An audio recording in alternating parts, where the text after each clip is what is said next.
My name is Hemant. I am going to explain one of the way to improve VM performance called storage pooling.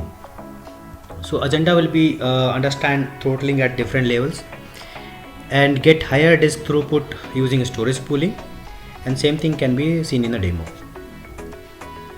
So understanding throttling is, say if one storage account is being used, then you can get maximum of 20,000 IOFs.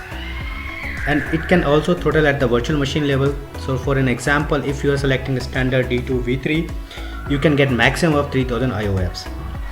It also depends on the individual disk. If you are using just standard disk, it gives just bare 500 IOFs, but if you are using P30 premium disk, you can get maximum of 5000 IOFs.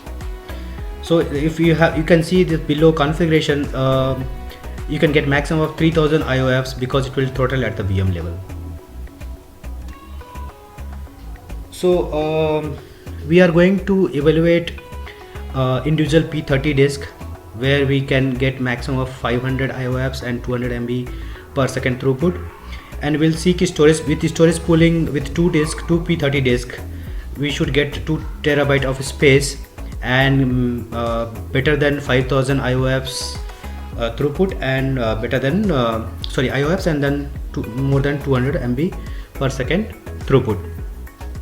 So for that we have to select VM carefully, because if you see if you are assuming maximum of 10,000 IOFs or 400 MB per second, so our VM should not throttle. So we are selecting D6 V3 that can give a maximum of 24,000 of IOFs and around 400 MB per second.